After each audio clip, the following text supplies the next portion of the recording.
Well, we've arrived at our destination, but we're not going to tell you where we are just yet. So now we're going to prepare an Irish sandwich. Proper Irish lunch. What is it going to be, Martin? Well, we're going to need some really clever ingredients, which you can't just get anywhere. You have to get them from a very special shop. The first ingredient is Kerrygold butter.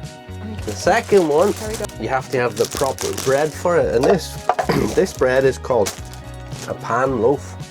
My granny used to call it a pan loaf. I have no idea why. Probably because she used to throw a pan at me if I didn't eat it all.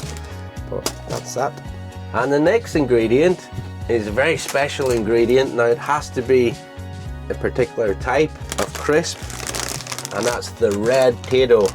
Now, if you know anything about Tayto, there's two Tayto, and one is related to the north of Ireland, Northern Ireland, the 6 counties, Ulster, whatever you want to call it. In the south of Ireland, we have the red Tayto, and you could argue that red's better than the yellow, or yellow's better than the red. I think it comes down to special preference, but you've not had the red ones, have you? No, I have had the red ones. Have you? Yeah, I've had the red Tayto. I find the difference is the red ones tend to be a bit darker, a bit better cooked, a bit better baked. Probably less cheesy oniony, but I like the sort of texture, so I think it's just personal preference. Sometimes I'm in the mood for yellow ones, sometimes I'm in the mood for red ones. So Tayto cheese and onion, and a special drink which you can only really get in Ireland. This is proper Irish drink. It's called Club Orange. And the beauty of the Club Orange is you get all your sediment at the bottom, which looks a bit disgusting, a bit rank, but that is pure orange at the bottom. So always remember to give it a slight turn, not too heavy, because otherwise when you open the top it explodes in your face. So you just give it a couple of slow turns. That gets all the lovely orangey bits mixed in. It used to be a lot more orangey, but for some reason they take most of it out. I think most people prefer not to have it, but I prefer it because you're getting a real orange there. It does say it's with bits, so you do get a little bit of bits in there. You've got to have the bits, that's the whole point in Club Orange. So that's enough turning to get it mixed up without exploding it. Yep. But I think it's worth the effort, this bit, to get the bits. So how do we make an Irish sandwich? Help me out, you can open the loaf. I like the loaf. It's a shame you don't have smelly vision, because I can smell the aroma of that bread already. It's amazing. And I think the darker the crust, the better as well, but Helen went for the less dark crust.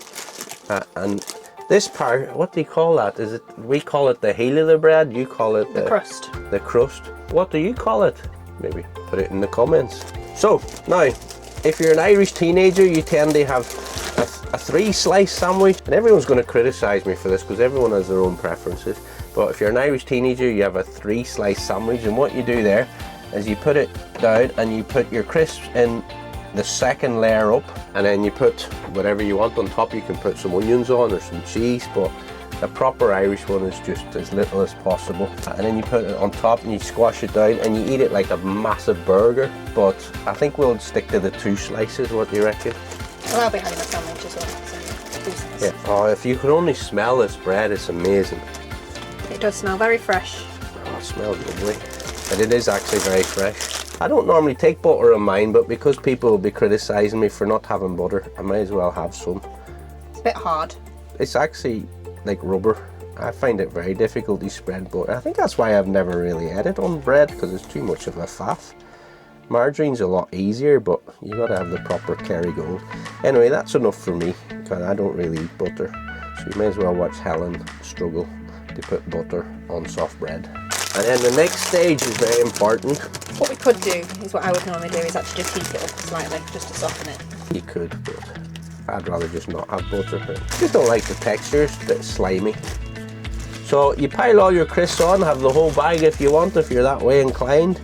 I'm not going to be greedy on camera, or off camera I probably would have the whole bag. And then the next trick is put your top slice on. Now this is kind of important as well, because you've got to squeeze it so you get the right crunch. Now too much crunch means this bit's splinter into tiny little bits. Too little crunch means you've got big pieces of crisp. I tend to be the halfway type of guy, so I squeeze it down, get that little crunch. They're broken up just sufficiently, and then you slice it across the middle, unless you're an Irish teenager, in which case you just pick the whole lot up and stuff your face with it. But we can slice that down the middle, and there we have our Irish sandwich. How's Helen getting on with that butter? Not very well. Just stick it on in huge chunks. So, You want to cut your sandwich? cutting the sandwich would be useful. Try not to cut the table with a plastic knife. Mine's going to end up all over the table because I don't have a plate. Proper roughing it here. Hurry up, will you? I can't wait to get stuck into mine. I'm starving. She does follow instructions sometimes. Did you get the right crunch level? Gotta stick your tongue out to cut crust. It's a good job I give you the plate, isn't it? Yeah, because I'd make a mess. Look at that. That is just the best. Look. Irish sandwich, there we have it, and look at the crust on that. If only you could smell that. It's gorgeous. Dive in, you get stuck in, don't you worry about me. Now, we normally say grace before our meals. Grace! Anyone likes these tops, there's something wrong with you, because you try and take a swig out of that bottle and that ends up your nose.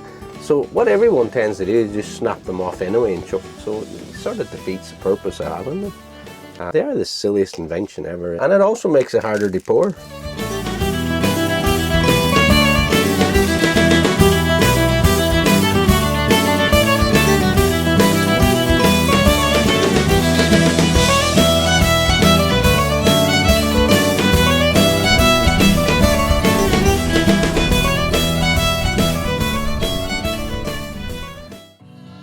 If you like this video, please make sure to subscribe as it helps our channel grow and you'll be notified when our videos go live.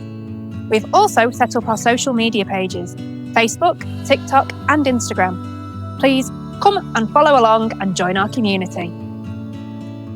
We have lots of exciting things coming up and we would love for you to join us as we find our place in Ireland.